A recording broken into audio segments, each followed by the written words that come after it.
one of the most important and final steps that we're going to include in here, which is how do we respawn the ball.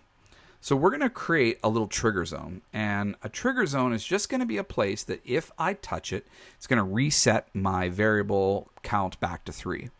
So the suggestion that they make is create something visible for your player. In this case, I'm creating kind of a little ring. I'm going to stretch it out a little bit like that. And once again, I'm going to give it like a little glowing effect to kind of give some attention to it. And what we're doing here is kind of presenting a place where my player knows they need to step into in order to reload. And so I'm going to leave it right here just for now.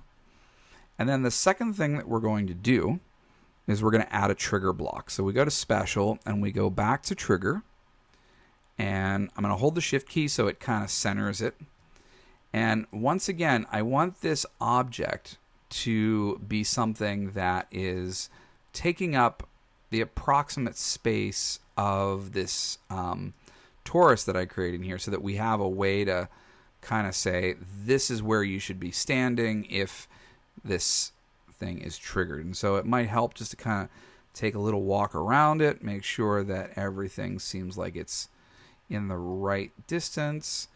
And you can make this as small or as big as you want in terms of height, but essentially once our character crosses in here, it's going to be triggered.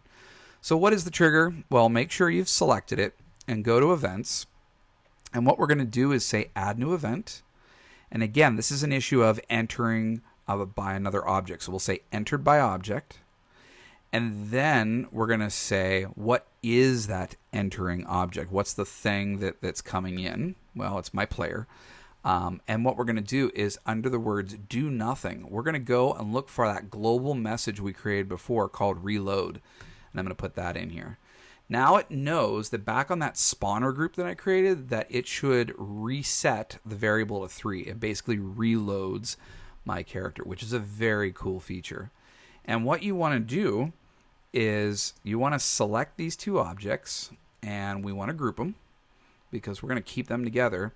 And then you're going to want to replicate them so that both teams will have some places here in the game where they can count on that reload. I'm going to put mine right there. And you can make this, go further down if you wanted it to be like down there in the distance so that they have to work a little bit harder to go find it. That's perfectly fine too. Lots of options for you. But once you've created it once and you've grouped it, it's so much easier to replicate as you see here. So now that we have our reload zone, let's test and make sure that it's throwing the ball and keeping an accurate count. So I'm going to throw the ball, and you can see my count is 2. I'm going to throw it again. There's a 1. And one more long throw, I'm at 0. I can no longer shoot. But what I can do is when I step into this zone, it's reset to 3, and look, my ball has been reset.